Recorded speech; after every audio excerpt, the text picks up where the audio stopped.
Bismillahirrahmanirrahim. Assalamualaikum warahmatullahi wabarakatuh. Waalaikumsalam. Perkenalkan, kami dari kelompok tugas manajemen strategi,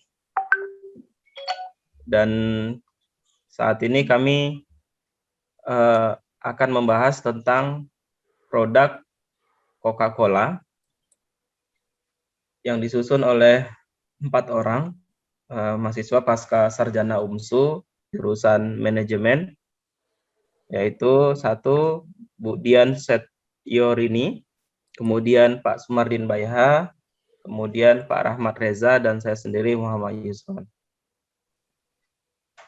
Dalam strategi Coca-Cola, kita sama-sama ketahui bahwa Coca-Cola adalah sebuah perusahaan multinasional asal dari Amerika Serikat dalam bidang bisnisnya, yaitu dalam bidang minuman, termasuk pabrikan, pengecer, dan pemasar konsentrat minuman non-alkohol dan sirup yang bermarkas di Atlanta, Georgia, Amerika Serikat.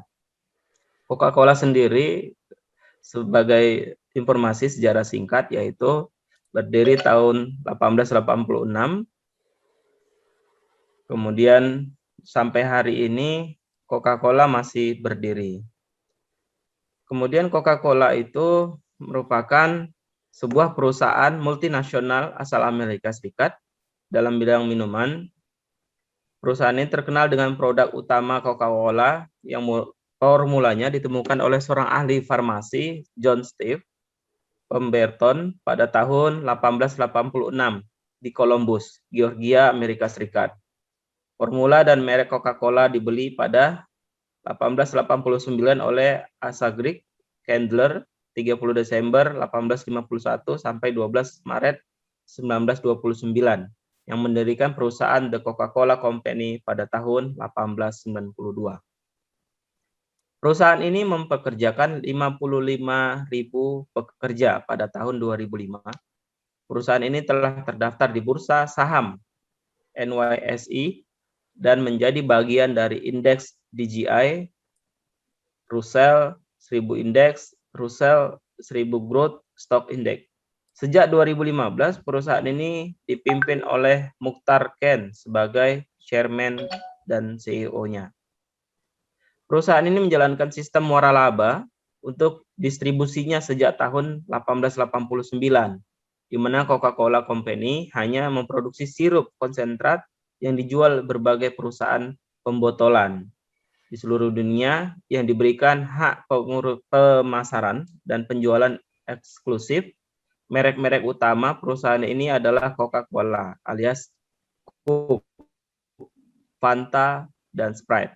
Juga pernah mengeluarkan minuman cola lain dengan merek Coke, yang paling umum adalah Diet Coke, kemudian Caffeine Free Coca-Cola, Diet Coke, Caffeine Free, Coca-Cola Cherry, Coca-Cola Zero, Coca-Cola Vanilla, dan beberapa varian khusus berperisa lemon, jeruk nipis, dan kopi.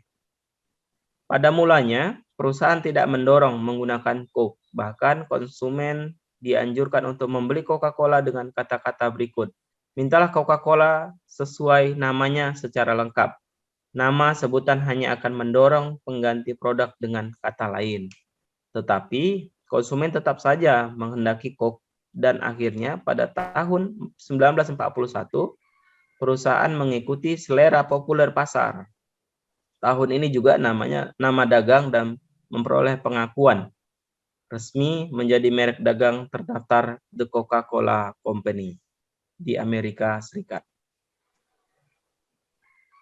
Sebagai gambaran, tujuan perusahaan, visi perusahaan yaitu menjadi perusahaan produsen minuman terbaik di dunia. Karena memang mereka berangkat dari perusahaan yang bermentalkan penguasaan dunia yang lahir di Amerika, maka visi mereka menjadi perusahaan produsen minuman terbaik di dunia. Tujuan perusahaan yaitu sebagai SDM-nya mengembangkan sumber daya manusia, menghargai potensi serta menikmati apa yang kita lakukan.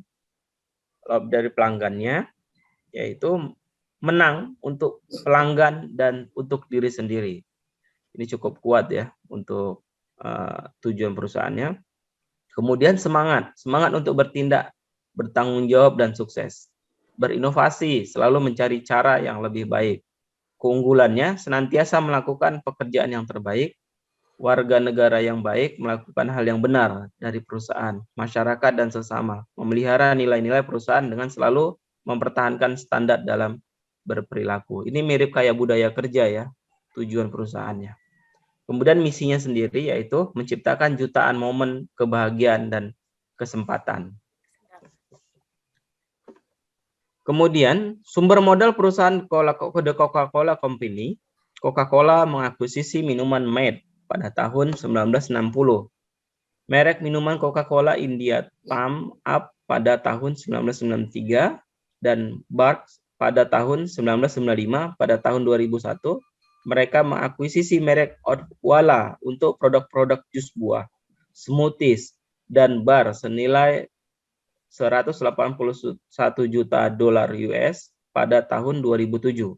Mereka mengakuisisi Fuze Buffett dari pendirinya Lance Collins dan Castanea Partner dengan nilai sekitar 250 juta.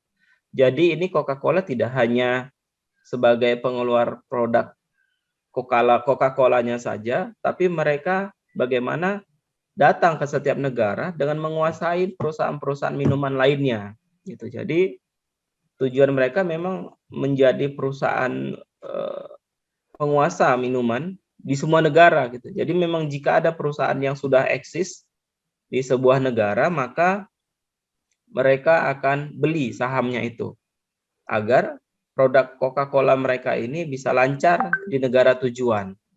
Gitu. Ya, satu sisi memang ini strategi kapitalis ya, tapi memang itulah yang terjadi pada Coca-Cola gitu.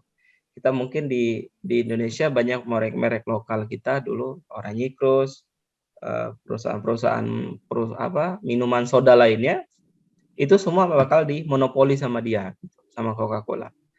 Mereka beli, mereka matikan, mereka beli, mereka matikan. Seperti itu yang strategi mereka buat. Kemudian selanjutnya, slogan-slogan perusahaan Coca-Cola versi Indonesia. Mereka terus bertransformasi dan mereka terus menciptakan suasana-suasana baru yang ada di di daerah mereka ya. Jadi untuk menciptakan penyegaran-penyegaran, kemudian mereka menciptakan slogan-slogan yang kekinian, maka mereka membuat slogan-slogan itu eye-catching gitu, gampang didengar dan sebagainya. Slogan-slogan itu yaitu mulai dari tahun 1970, minumlah Coca-Cola, Coca-Cola tentu, always Coca-Cola, semangat Coca-Cola, rasakan semangat hidup, segarkan harimu Coca-Cola, segarnya mantap itu Coca-Cola, segarnya mantap, rasakan hidup ala Coca-Cola, hidup ala Coca-Cola, hidup ala Coca-Cola. Buka Coca-Cola, buka semangat baru. Buka semangat baru, Coca-Cola, ekspresi semangat barumu. Segarkan semangatmu, buka semangat, nikmat segarnya Coca-Cola bersama, rasakan momennya. Ya, jadi yang terakhir ini yaitu rasakan momennya. Hidupkan semangatmu gitu. Jadi dengan gaya tagline yang mereka ciptakan itu menciptakan seperti stigma ya ke pemikiran dari konsumen. Bagaimana dengan minum itu, minum Coca-Cola, hidupkan semangatmu. Jadi mereka akan bersemangat padahal ya kita tahu Coca-Cola kualitasnya seperti apa gitu, kandungan isinya. Untuk produk-produk PT Coca-Cola Bottling Indonesia, ini yang khusus di Indonesia ya. Itu ada Coca-Cola Zero, ada air minum Ades. Ini kalau di Ades ini agak sensitif logonya ya, mungkin pada paham. Kemudian ada Sprite, kemudian ada Minute Maid, ada Aquarius, Nutribus, ada Cook Light, ada Fresty, ada Sweepers, dan Fanta. Ini produk-produk yang sampai sekarang masih existing di pasar Indonesia. Kemudian strategi The Coca-Cola Company. Yang pertama yaitu berinovasi, desain kemasan. Jadi mereka upgrade desain kemasan mereka. Perusahaan ini terus berinovasi bagaimana mereka mereka terus ketika memang budaya kerja itu berinovasi, maka mereka akan mengupgrade kemampuan mereka setiap bulan, setiap semester maupun setiap tahun, mereka untuk terus berinovasi hal-hal baru agar masyarakat mendapatkan hal-hal baru dari produk Coca-Cola. Kemudian desain kemasan ya, desain kemasan itu ya terus mereka refresh terus agar memang desain ini mudah diingat gitu dan terkesan seperti produk-produk baru gitu. Karena memang demamnya masyarakat umum itu menyukai produk-produk yang baru ya. Bahasa sekarangnya kepo ya. Kemudian selanjutnya strategi lain yaitu promosi iklan. Promosi iklan ini terus mereka buat penjualan baik atau penjualan tidak baik, promosi iklan ini wajib. Gitu. Jadi saya pernah pernah tahu ada beberapa perusahaan di Medan. Salah satunya ada perusahaan punya teman ya. Dia khusus untuk promosi iklan itu 1 bulan itu wajib mengeluarkan budget sekitar 5 juta. Kemudian itu untuk serangan digital online. Kemudian untuk serangan daratnya mereka buat spanduk, banner kecil ya yang dipajang di pohon dan sebagainya. Paling kecil mereka keluarkan itu sekitar 2.500.000 gitu. Jadi mereka flat untuk promosi itu sekitar 7.500.000 wajib keluar. Itu ada atau tiada pun penjualan itu tetap dikeluarkan. Jadi promosi iklan ini juga penting ya. Ya promosi iklan ini itu harus perlu keistiqomahan gitu. Jadi ada atau tidaknya ya kita buat gitu. Asalkan memang yang tadi ya poin pertama berinovasi, kemudian terus berkreativitas. Artinya tools dari marketingnya digenjot terus gitu. Jadi ada atau tiadanya pun penjualan naik ataupun turun, promosi iklan ini wajib keluar. Kemudian sponsor suatu event. Nah, ini strategi untuk menggait mitra ya. Jadi kalau sponsor suatu event ini lebih terhadap kerjasama event. Kenapa? Ketika memang event ada, itu maka semua bekerja gitu. Jadi bukan hanya karyawan Coca-Cola yang bekerja, tapi IO-nya juga bekerja gitu. Event organizer-nya juga bekerja. Dan itu ada MOU ya, artinya setiap event misalkan harus mengeluarkan sekian krat gitu, harus sekian ribu botol harus keluar gitu. Baru kita bisa keluarkan dana untuk eventnya gitu. Ini terkenal sekali ya Coca-Cola, kemudian produk rokok dan sebagainya itu senang kalau untuk mempromosikan suatu event. Kemudian strategi selanjutnya yaitu membuka layanan konsumen gitu. Jadi everyone is seller gitu. Jadi semua orang itu bisa berjualan, semua orang itu bisa jualan Coca-Cola. Dan ini strategi bagus sebenarnya untuk bisa kita terapkan di Indonesia. Gitu. Kayak contoh saya ya, laundry ya. Jadi tidak semua orang itu harus punya mesin gitu. Sekarang ini penjahit juga bisa nerima laundry gitu. Itu yang saya lakukan ya di 2002 sampai 2006 kemarin itu strategi itu saya buka. Jadi setiap orang itu bisa buka laundry. Tuh, jadi cukup produksi di kami gitu, mirip-mirip Telkomsel ya. Jadi cukup Telkomsel aja menyediakan jasa towernya, setiap orang bisa jual pulsa gitu. Nggak hanya Telkomsel yang jual pulsa gitu. Ya mungkin teman-teman nanti yang lain juga bisa gitu ya. Misalkan dari Budian gitu ya. Ya jualan makanan ringan, itu bisa resellernya diperbanyak untuk mempercepat penjualan gitu. Jadi membuka layanan konsumen. Jadi konsumen itu bisa dimanapun bisa menyentuh layanan kita, bisa menjumpai produk kita gitu. Jadi kita memperluas jangkauan, dimanapun bisa jumpa produk kita, bisa jumpa dengan layanan kita. Kemudian strategi Coca-Cola Company lainnya yaitu mempublikasikan slogan setiap tahun agar selalu berada di positioning konsumen gitu. Nah, ini kata-kata baru, kata-kata semangat, kata-kata terbaik pada zamannya itu mereka selalu keluarkan gitu. Jadi apa yang menjadi tagline kita, apa yang menjadi kata-kata terbaik kita, itu bisa kita eh, terus kita kampanyekan agar bisa masuk di ingatan orang gitu. Di alam bawah sadar konsumen itu bisa masuk gitu. Jadi tagline, slogan itu tuh positioning yang paling bagus ya. Yang paling kuat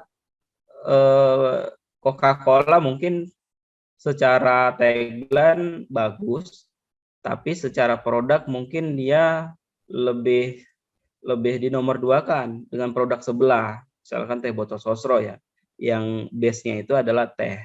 Jadi apapun makanannya, minumannya, teh botol sosro. Dan itu masuk di semua kepala orang Indonesia. Dan ini yang dibuat sama Coca-Cola juga. Gitu. Jadi positioning slogan itu yang selalu mereka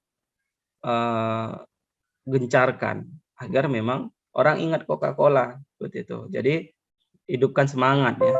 Jadi itu yang mereka kuatkan, hidup semangat. Jadi dengan kata lain, dengan minum Coca-Cola bisa bersemangat gitu. Padahal ya kita minum sodanya aja yang dapat seperti itu. Selanjutnya strategi bisnis dari Coca-Cola Company lainnya yaitu bekerja sama dengan UKM. Nah ini dia, sentuhannya ini sudah mulai turun lagi gitu. Jadi sentuhannya bukan hanya konsumen kapital, bukan sektor makro, bukan hanya supermarket atau grosir, tapi mereka langsung sentuh ke segmen bawah UMKM. Jadi UKM itu semua menjadi agen dia gitu, menjadi perpanjangan tangan dari Coca-Cola. Gitu. Jadi betul-betul mengakar gitu. Jadi akarnya akar serabut ya. Kalau Coca-Cola ini pemasarannya luar biasa sampai ke level konsumen, sampai level distribusinya sampai ke level UKM. Yang gang-gang itu semua ada. Kemudian strategi Coca-Cola Company lainnya yaitu menyediakan layanan pendingin. Nah, ini menjadi daya tarik bagi pelanggan-pelanggan, bagi daya untuk ini ya, untuk apa namanya, untuk menggait para penjual-penjual yang ada di level bawah.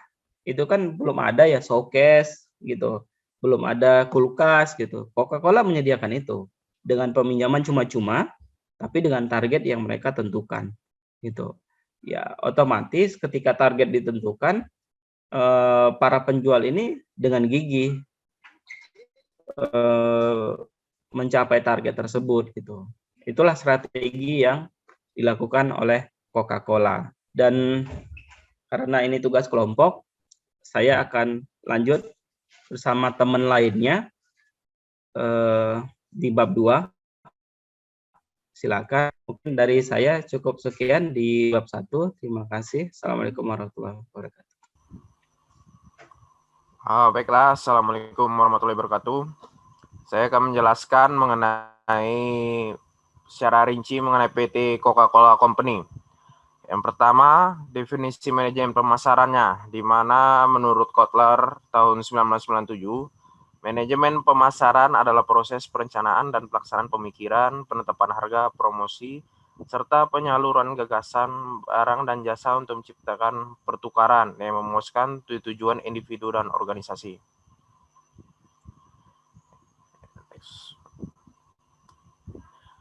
Dalam kegiatan manajemen pemasaran PT Coca-Cola Company, mereka melakukan berbagai program untuk meningkatkan kepuasan dan loyalitas konsumen melalui produk-produk mereka, di mana ada satu program promosi, yaitu mereka mempunyai banyak program promosi yang beragam seperti melakukan inovasi, terhadap produk maupun kemasan-kemasan mereka dari masa ke masa, yang juga berfungsi untuk meningkatkan loyalitas dan kepuasan konsumen terhadap produk yang mereka hasilkan.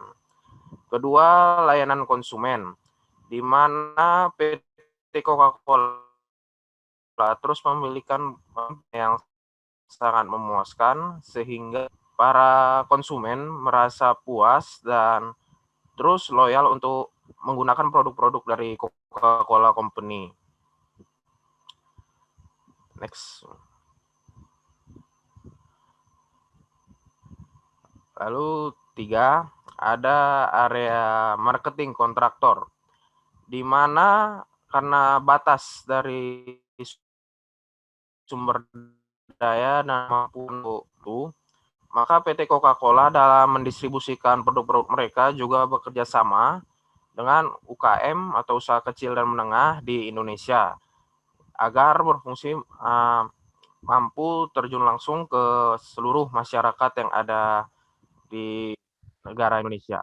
Keempat, layanan produk pendingin, bahwa dalam risetnya membuktikan bahwa hampir seluruh masyarakat menyukai minuman yang memiliki efek dingin atau keadaan dingin, sehingga Coca-Cola juga memberikan produk mereka dalam keadaan dingin yang akan berfungsi juga sehingga memuaskan konsumen dan terus untuk menggunakan produk-produk dari PT Coca-Cola Company.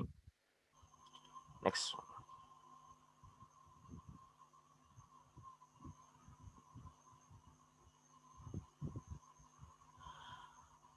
C. Sistem pemasaran Coca-Cola Company, di mana mereka melakukan inovasi sebagai salah satu kunci keberhasilan yang menjadikan Coca-Cola semakin besar dan dikenal luas serta memberikan kontribusi besar bagi masyarakat maupun bangsa Indonesia, di mana Coca-Cola berinovasi dengan menciptakan produk-produk yang menjadikan produk minuman cepat saji. Coca-Cola mempunyai rasa dan pilihan beragam. Bisa dilihat pada tahun 2002, di mana Coca-Cola melakukan inovasi dengan meluncurkan Aquarius, minuman isotonik yang diperuntukkan bagi mereka yang aktif dan gemar olahraga seperti atlet-atlet nasional.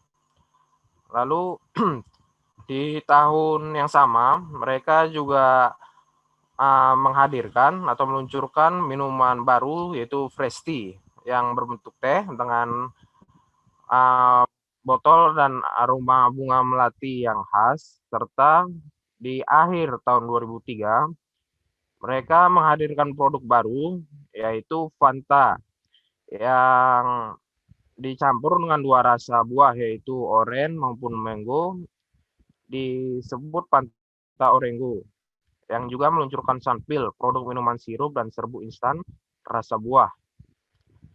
Serta inovasi Coca-Cola juga selain pada produk, juga melakukan inovasi terhadap kemasan mereka. Next one, next. Di mana pada tahun 2002, Coca-Cola juga mencoba mengembangkan desain kemasan minuman serta meningkatkan kualitasnya, serta meluncurkan Fresh Tea dalam kemasan botol agar lebih ringan dan lebih praktis untuk dibawa para konsumen dan agar lebih mudah untuk dikonsumsi oleh masyarakat. Serta pada 2003, Coca-Cola, Sprite, dan Fanta hadir dalam kemasan kaleng yang lebih ramping dan lebih unik.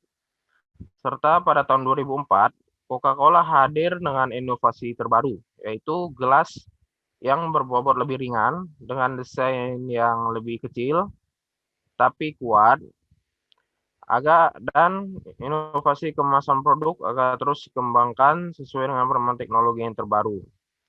Di mana strategi pemasaran Coca-Cola juga mempunyai ciri khas tersendiri, seperti bekerja sama dengan berbagai program promosi, lalu event-event di TV maupun event-event nasional.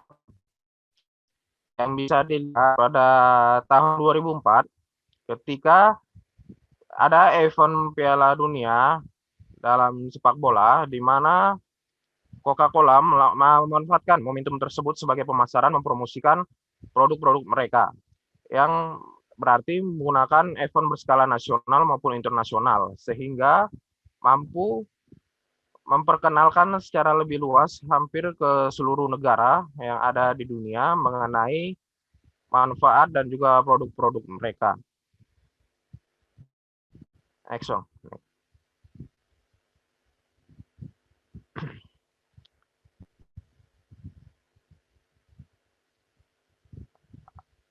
Next.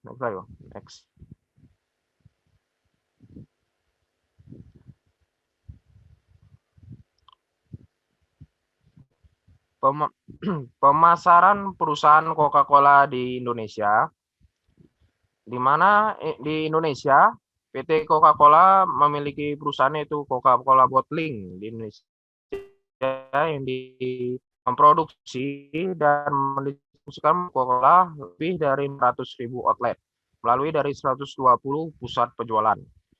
Coca-Cola Bottling di Indonesia merupakan nama dagang yang terdiri dari perusahaan-perusahaan patungan atau gabungan antara perusahaan-perusahaan lokal yang dimiliki oleh para pengusaha-pengusaha independen dan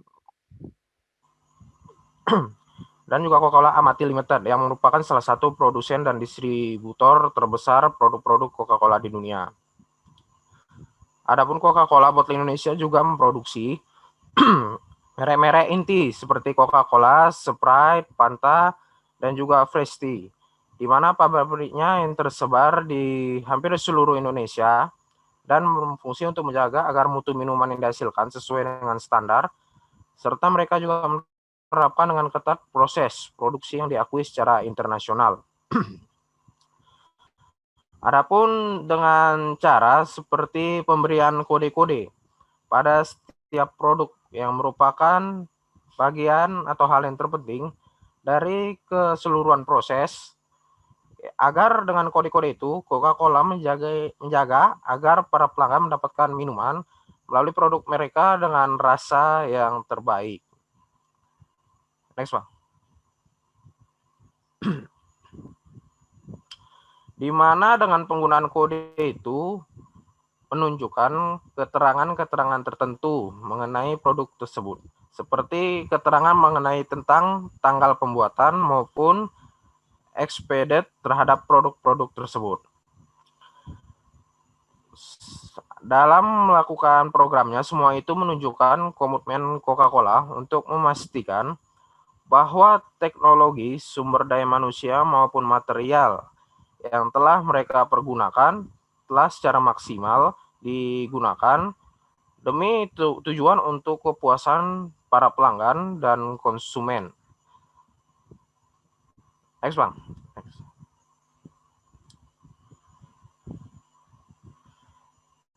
Selain dari semua itu, Coca-Cola juga memiliki sistem consumer response teams, yaitu di mana sistem yang disediakan atau dilaksanakan oleh Coca-Cola di hampir di semua area operasi di seluruh Indonesia yang berfungsi untuk menerima segala saran maupun kritik yang akan diberikan oleh para konsumen ataupun masyarakat yang berguna agar terus melakukan perubahan dan mengetahui apa saja kelemahan dan kekurangan yang dimiliki oleh Coca-Cola, agar di masa yang akan datang Coca-Cola terus melakukan berbagai inovasi dan melakukan berbagai perubahan, pembaruan, agar dengan tujuan bahwa konsumen terus merasa dipuaskan dengan produk-produk mereka. Sehingga itu juga akan menghasilkan keuntungan yang besar dan kemajuan bagi PT Coca-Cola itu sendiri. Baiklah, selanjutnya akan dilanjutkan oleh rekan saya Kak Dian Setiorini.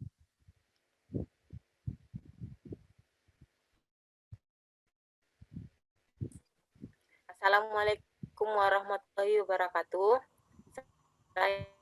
Saya akan melanjutkan ini yaitu bab 3-nya di mana isi bab 3 ini yaitu matriks SWOT.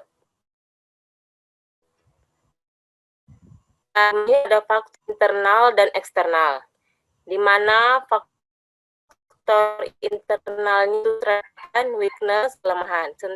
Sedangkan faktor eksternalnya yaitu peluang, opportunity, dan ancaman. Terlebih dahulu saya jelaskan yaitu kekuatan. Kekuatan perusahaan Penteka Kola ini, yang pertama, identitas mereknya yang sangat kuat.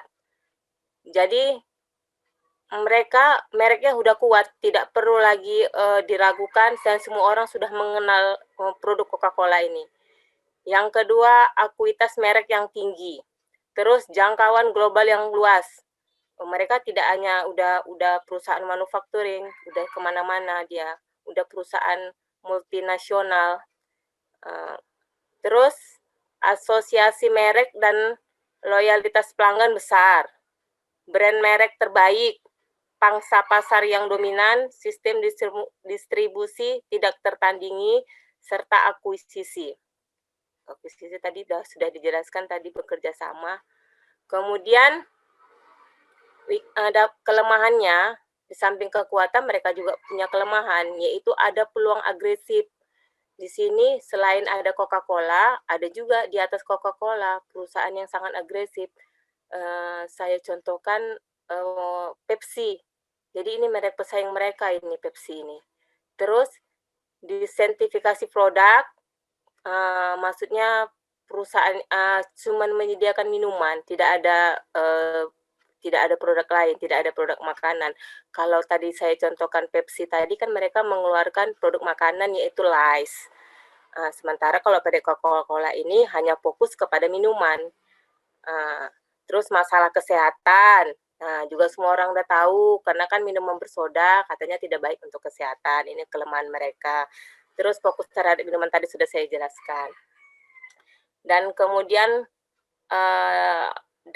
peluangnya, opportunity-nya. Jadi dari kekuatan dan kelemahan ini, kita bisa munculkan peluang, yaitu dengan cara memperkenalkan produk baru, tidak hanya jenis minuman, tingkatkan kehadirannya di negara musim panas. Ini misalnya di daerah Arab ini, kan musim panas nih, cocok nih minum Coca-Cola dingin-dingin gitu kan. Terus minuman yang lebih sehat. Nah, ini harus mereka perhatikan juga kan dari segi kesehatan, karena ini karena mereka sudah banyak yang tahu lah kita kan minuman bersoda ini gimana. Jadi mereka harus mempunyai inovasi, harus mempunyai peluang yang baru untuk menciptakan minuman yang lebih sehat. Mungkin udah ada Presti atau mungkin ada Study, tapi mungkin lebih ditingkatkan supaya dia posisinya sama di Coca-Cola. Kalau Presti tadi kan sama di Ades tadi belum setara tingkat Coca-Cola kayaknya pemasarannya. Kemudian ancamannya peluang langsung dan tidak langsung, kontroversi kemasan, perubahan selera konsumen, salah satu minuman berbahaya jika dikonsumsi terus-menerus. Tapi kalau tidak terus-menerus, saya rasa kalau sekali tak apalah ya kan. Kemudian strateginya yang pertama untuk peluang ini, gunakan S1 untuk meraih O1. O1 di sini memperkenalkan produk baru. Jadi kita gunakan kekuatan kita gunakan S1, S2, S3 sampai dengan S8. Kita gunakan identitas, akuisisi merek, jangkauan, sosialisasi merek, brand merek untuk memperkenalkan produk baru ini. Jadi Coca-Cola mungkin kan selama ini kan hanya fokus kepada minuman. Nah, kita munculkan produk baru, mungkin menciptakan makanan dengan kekuatan ini. Terus kita raih lagi ini tingkat kehadiran di negara pesaing, di negara musim panas. Nah, kita gunakan dengan merek kita udah brand kita terbaik, kita gunakan S1, S2, S3, S4, S5, 6, 7, 8 untuk meraih O2, untuk meraih peluang baru. Mungkin di negara-negara musim panas belum semua terjangkau Coca-Cola. Nah, ini mereka bisa meluncur ke sana. dengan kekuatan tadi. Kemudian dengan kerjasama kan, akuisisi. Terus minuman yang lebih sehat, menciptakan minuman yang lebih sehat, seperti ADES tadi kan, mereka kita gunakan kurang maksimal mungkin ADES-nya ini dipromosikan. Jadi harus menggunakan seluruh kekuatan supaya brand merek ADES ini bisa menyamai Coca-Cola. Jadi suatu saat pun Coca-Cola mungkin sudah tidak setinggi ini penjualannya, karena mungkin orang sudah sadar akan kesehatan. Nah, mereka bisa kalau udah di posisi minumannya kesehatan tadi, saya rasa udah nggak akan mungkin tergerus zaman kan, karena kan kita memang udah sekarang ini udah sadar akan kesehatan. Kemudian strategi dari kelemahan. Nah, ini harus kita atasi ini kelemahan kita ini. Kita atasi, ada peluang agresif.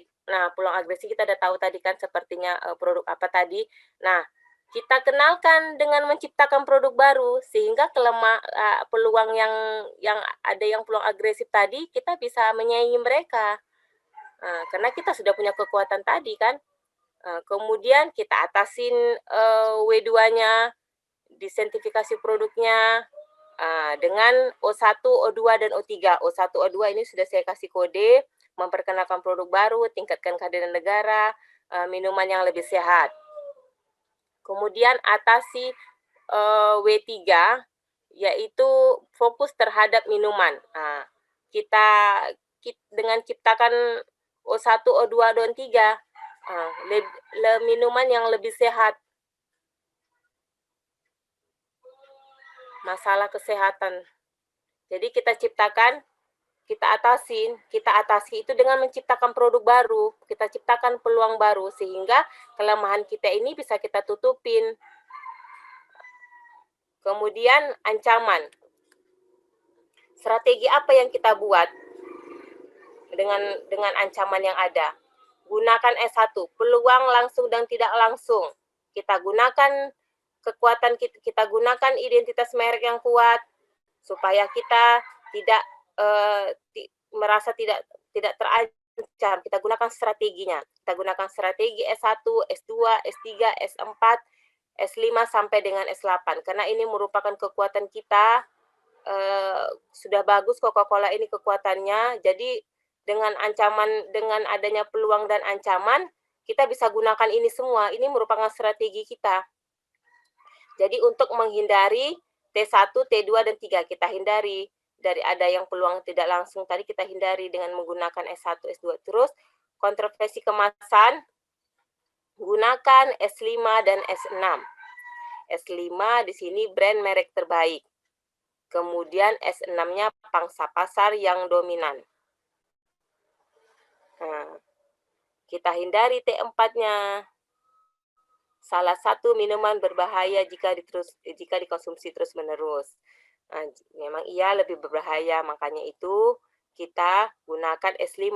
Brand merek kita kan sudah terbaik. Buktinya walaupun kita sudah tahu bahwasannya minuman Coca-Cola ini berbahaya, tapi dengan brand merek terbaik tetap saja dicari orang, tetap saja diminum orang. Jadi itu dia strategi untuk mengatasi ancaman. Kemudian strategi untuk mengapakan kelemahan kita, meminimalkan kelemahan kita, yaitu W1 ada peluang, itu kan kelemahan. Nah, untuk menghindari T1. Jadi biar aja W1 ini agresif, tapi dia bisa menghindari peluang langsung dan tidak langsung kita. Terus meminimalkan W2, disertifikasi produk. Kita lamakan terus untuk menghindari T4, salah satu minuman berbahaya. Jika nggak apa-apa, mungkin ada produk lain kan yang lebih menyehatkan, tapi kita bisa menghindari produk kita. Karena kan produk kita kan berbahaya, jadi bisa menutupin dari yang merupakan ancaman bagi perusahaan kita. Kemudian ada W4,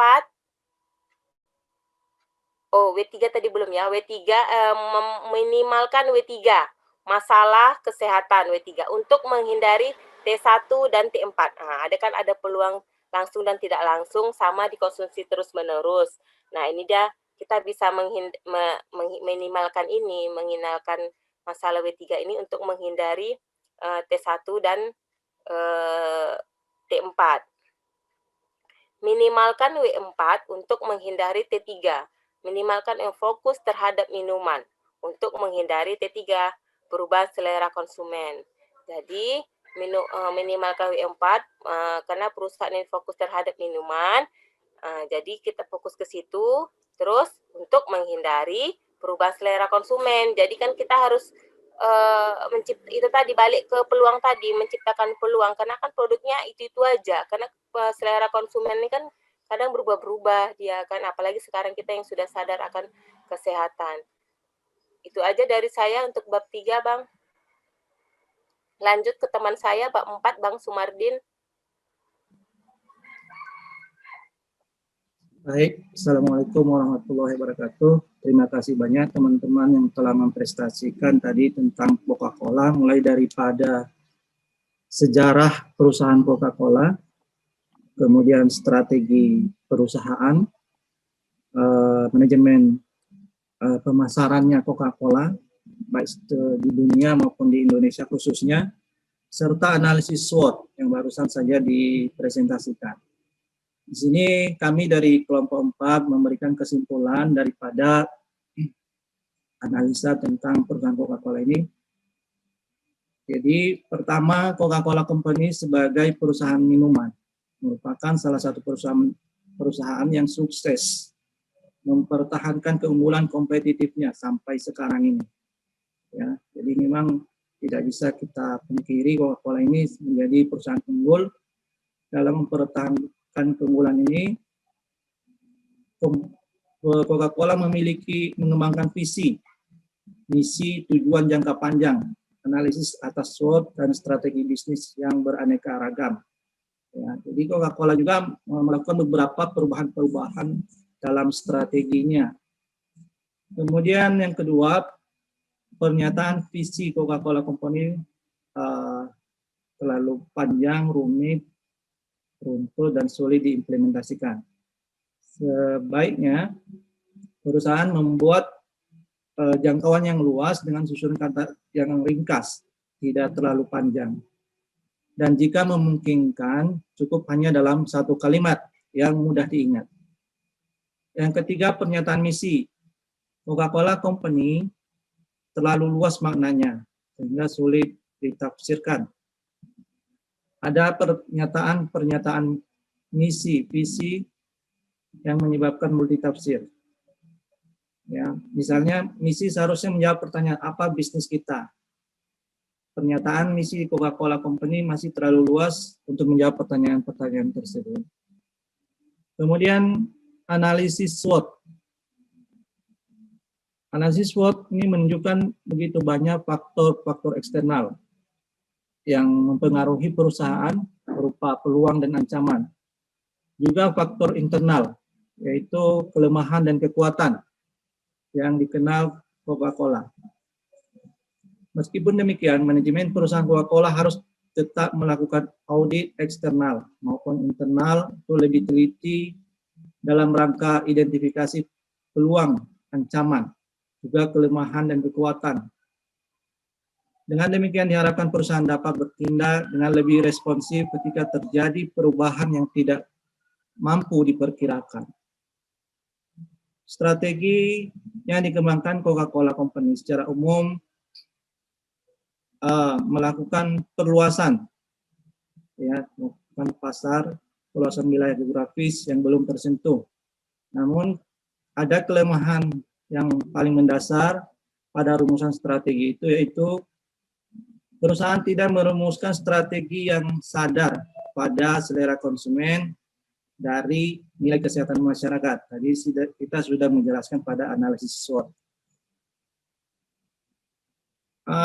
Kemudian saran dari kesimpulan ini, kami menyarankan hal-hal berikut agar manajemen Coca-Cola bisa eksis, ya, terjamin dan unggul, kompetitif, mampu terjaga. Pertama, manajemen perlu membuat revisi atas visi dan misi Coca-Cola perusahaan. Untuk mewujudkan visi dan misi ini, salah satu cara yang kami rekomendasikan adalah meminta saran dari setiap manajer perusahaan terkait visi misi tersebut. Saran tersebut dapat dimusyawarahkan untuk memilih yang terbaik. Pernyataan visi yang baik harus mampu menjawab pertanyaan, akan menjadi seperti apakah perusahaan ke eksekusinya. Pertanyaan misi yang baik harus menjawab pertanyaan apakah bisnis kita. Jadi maksud kami adalah bahwa visi dan misi perusahaan itu bisa dapat diketahui oleh masyarakat umum atau masyarakat konsumen. Karena hampir saja yang kita kenal adalah Coca-Colanya sebagai brand image, tapi kita tidak tahu visi dan misinya, tidak tampil di publik.